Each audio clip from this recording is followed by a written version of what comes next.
చక్రి గారు ఏంటంటే ఇక్కడ తీసుకొచ్చారు? సైకిల్ ఏమైనా కొనుక్కుంటారా? నీ లవ్ సైకిల్ ముందు తీసుకెళ్దామని. అర్థం కాలేదండి. అటు చూడు. చైత్ర ఏంటండి ఇక్కడ ఉంది? ఎక్కడుందనే వచ్చాం. వెళ్ళి నీ ప్రేమ గురించి చెప్పి. ఏంటి అప్పుడే? ఇంకా ఇంప్రెస్ చేయాలి కదండి. నీకు అమ్మాయి మీద ప్రేమ ఉందా లేదా? అదేంటండి అలా అడిగారు? ప్రేమ ఉండి బట్టే కదా ముందు మాంటేజ్ సాంగ్ కూడా వేసుకున్నాను కదా. అయితే వెళ్ళి వెంటనే ఐ లవ్ యూ చెప్పి. ఇప్పుడా? తప్పదా? ధైర్యే సాహసే చైత్ర.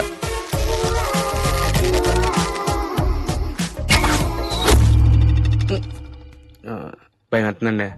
అక్కడ బాణాలు వేస్తుంది. ఇప్పుడు వెళ్తే బాణాలు తీసేద్దాము. ఆ అమ్మాయిని ప్రాణం కన్నా ఎక్కువ ప్రేమించాను. భయం ఎందుకు? వెళ్ళు.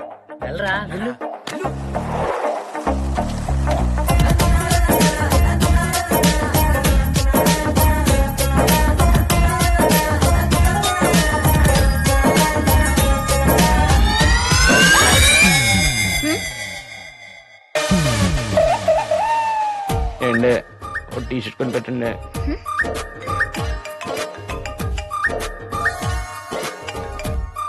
అమ్మా, నా లైఫ్ లో ఈ రోజు నువ్వు కరెక్ట్ టైం ఫోన్ చేసావు. ఏమైంది నాన్న? నేను గుర్తొచ్చామా? గుర్తొస్తే నేను కదమ్మా చేయాలి. ఇంతకీ ఎక్కడున్నావు? కష్టాల్లో ఉన్నానమ్మా. అమ్మా నాన్నలకు దూరంగా ఉంటే అలాగే ఉంటుంది మరి. నాన్ సింక్ లో మాట్లాడిన బరువు తీకమ్మా. చెప్పడం మర్చిపోయా, నీకు సంబంధాలు చూస్తున్నారా? వద్దమ్మా. ఏ ఎవరైనా ప్రేమించావా?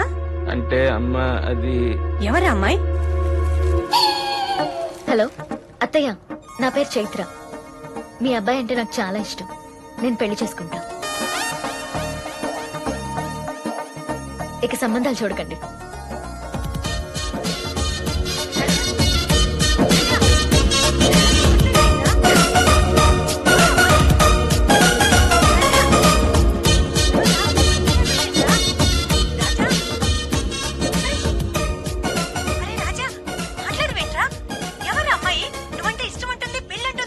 ఆ విషయం నేను చెప్పింది కదా, నాకు ఇంకా చెప్పలా.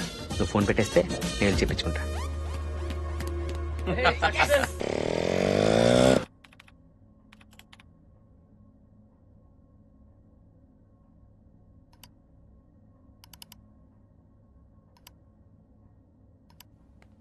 లవ్ స్టోరీ రాసి పంపేశాను రా.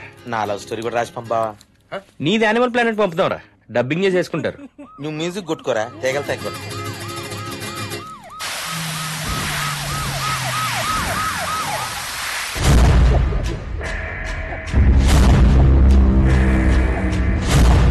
హాయ్ మాణిక్, వీడు నా కొడుకు. కూర్చోరా. చావింటికి చంపేవాడింటికి వెళ్ళినప్పుడు నిలబడే మాట్లాడాలి. అదే మర్యాద మనకి. నాకేంటి? వీడు ఒక అమ్మాయిని ఏదో చేశాడట. వాళ్ళ నాన్న కేసు పెట్టి ఈయనేదో చేస్తాడట. మంత్రి పదవిలో ఉన్నాను కదా, తొందరపడి నేను ఏదైనా చేస్తే బాగోదు. కాబట్టి నువ్వే ఏదో ఒకటి చేసి వీడి మీద ఏ కేసు లేకుండా చేయాలి. ఇప్పుడు కుదరదు, బయలుదేరు. నువ్వు ఈ పని చేసి పెట్టకపోతే నా పరువు పదవి రెండూ పోతాయి. నేను ఒకరిని చంపాలని తిరుగుతున్నాను. లేట్ అయితే వాడు నన్ను చంపేస్తాడు. వాడి సంగతి చూసాకే నీ విషయం ఆలోచిస్తాను. ఒకడి గురించి నువ్వు భయపడుతున్నావంటే నీ గురించి కూడా మేము ఏదో ఒకటి ఆలోచించాల్సి ఉంటుంది. మరి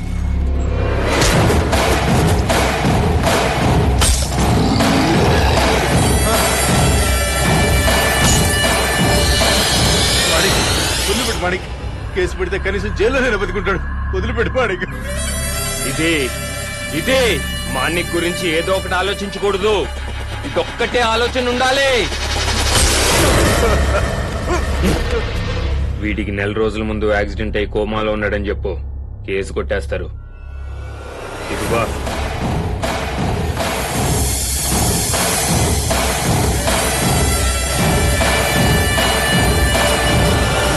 కాపీడీలో నీకు కథ చెప్పాను కదా, అప్పుడు ఎవరో డైరెక్టర్ విన్నారంట.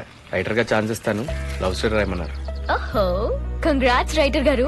మరి రాసారా? వేరేది రాయడం ఎందుకని మన లవ్ స్టోరీ రాసి పంపేశాను. అంత గొప్ప లవ్ స్టోరీ మనది.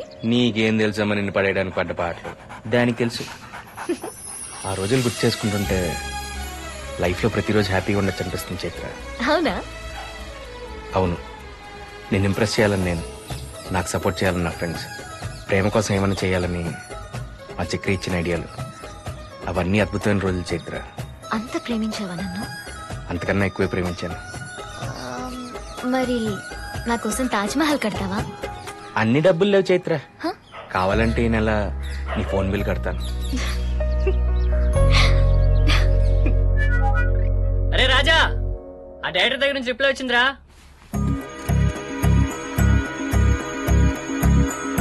డియర్ రాజారావు, మీ లవ్ స్టోరీ చాలా బాగుంది, కానీ నాకు ఒక పెద్ద హీరో డేట్స్ ఇవ్వడం వల్ల యాక్షన్ స్టోరీ చేయాల్సి వస్తుంది. ఆ కథలో క్లైమాక్స్ సెట్ అవ్వట్లేదు. అది నువ్వు రాస్తే థ్రిల్గా ఉంటుందని నా ఫీలింగ్. అది ఎలా ఉండాలంటే ఓ భయంకరమైన విలన్ ని ఒక తెలివైన కామన్ మ్యాన్ చంపేస్తాడు. అతనే హీరో. విలన్ క్యారెక్టర్ ఏంటంటే ఎవడైనా పొరపాటును మర్డర్ చేసి క్రిమినల్ అవుతాడు. వీడు మర్డర్ చేసేటప్పుడు ఏ పొరపాటు జరగకుండా చూసుకుంటాడు. అలాంటి హార్డ్ కోర్ క్రిమినల్. వీడికున్న ఒకే ఒక వీక్నెస్, మదర్. ఆవిడ చనిపోయింది. ప్రతి సంవత్సరం వాళ్ళ అమ్మ సమాధి చూడటానికి గ్రేవ్యార్డ్కి వస్తాడు. అక్కడే మన కథ క్లైమాక్స్. ఇదిరా నాకు కావాల్సింది. నేనేంటో చూపిస్తాను. నా కోసం కారు పంపించడం కదరా, ఆయనే కారు వేసుకొని నా కోసం వస్తాడు.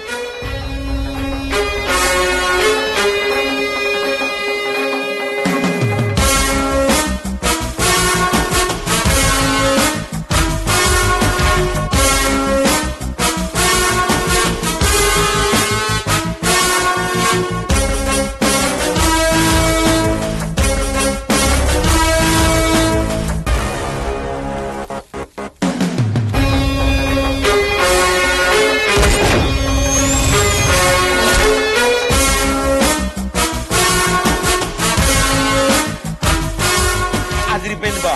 ఇది కానీ చదివాడంటే కొరియర్ లోనే ₹1,00,00,000 పంపించేస్తాడు.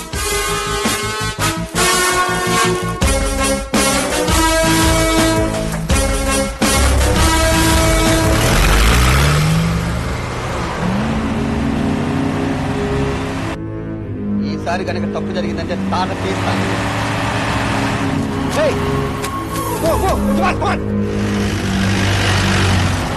ఆ వెహికల్ ఫాలో. ఈ రోజు ఆ మాణిక్యాన్ని వేసేస్తాను. సార్ ఇప్పుడు వద్దు సార్. లేదు సుభాష్, ఎంత పబ్లిక్ గా వాడు మళ్ళీ మనకు దొరకడు. వాడు వెంట్రుక వాసులో మిస్ అయినా మన ప్రాణాలు తీయడం వాడికి వెంట్రుకతో సమానం సార్. ఇప్పుడు వద్దు, ప్లాన్ చేసేద్దాం. ప్లాన్ చేసేసేది క్రిమినల్స్, పోలీసులు కాదు.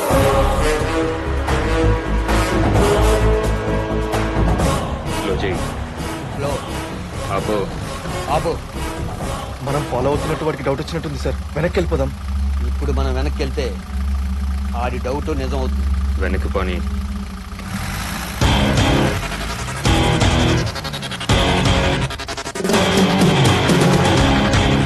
ఏంటి ఎస్పీ, నన్ను ఫాలో అవుతున్నావు? రోడ్డు మీద చాలా వెహికల్స్ వెళ్తుంటాయి. ఎవడు ఎవరిని పట్టించుకోడు. ఒక్క తప్పు చేసినోడికి చెయ్యబోయేవాడికి మాత్రమే నన్నెవడో ఫాలో అవుతున్నాడన్న ఫీలింగ్ ఉంటది. అయినా సొసైటీలో నువ్వు బాగా పేరున్న మనిషి, పబ్లిక్ గా ఇలా తిరగకూడదు. నీ మీద పగున్నోడు ఎవడన్నా చూస్తే ప్రాబ్లం అవుతుంది. నువ్వన్నది నిజమే, బట్ నేను ఈ రేంజ్కి వెళ్ళేదిగా నువ్వు తెలుసుగా. రాజకీయం అండతో నువ్వు విన్నది నిజమే. నువ్వు వెదకటానికి ట్రై చేస్తున్నప్పుడు రాజకీయ నాయకులు నీ వెనకున్నారు. మేము నిన్ను ఎదిరించడానికి ట్రై చేస్తున్నప్పుడు అదే రాజకీయ నాయకులు మా ముందున్నారు, వద్దు అని చెప్పడానికి. లేకపోతే మా డిపార్ట్మెంట్ నిన్ను ఎప్పుడో వేసేసింది.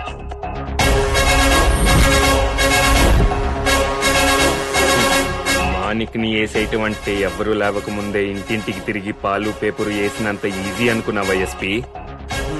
కాదని తెలుసు. Anyhow, all the best. దేనికి? నువ్వు ఇంకా పైకి పోవటానికి, ఐ మీన్ ఇంకా ఎదగటానికి అని.